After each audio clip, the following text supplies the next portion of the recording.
Il-maġġoranza tas-settur turistiku f'Għawdex u l-ħaddiema li jaħdmu f'dan is-settur ma ġewx affettwati mill-pandemija tal-Coronavirus dan grazzi għall-għajnuna finanzjarja li offra l-Gvern f'dan iż-żmien.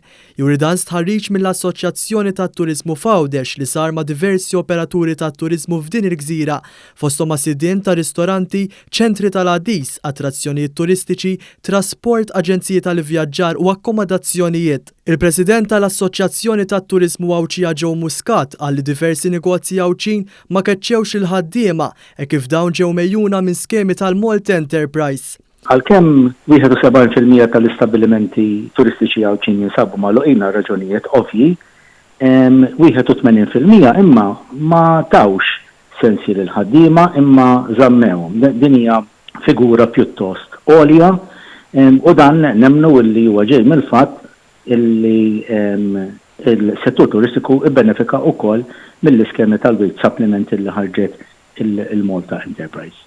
L-istħarriġ juri li 67% tan-negozji Għawċin jimpjegaw anqas minn 10 ħaddiema, 17% jimpjegaw bejn 10 u 40 ħaddiem, filwaqt li 12% tan-negozji għandhom aktar minn 40 persuna taħdem magħhom.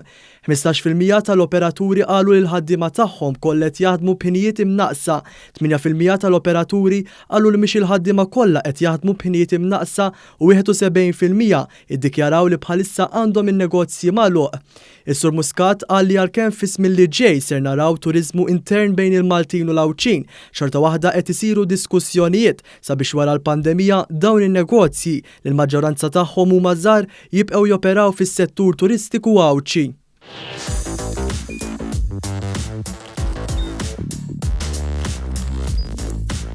Idħol fuq one.com.mt u hemmhekk tista' tara l-programmi kollha li jxandru fuq One permezz ta' One Play.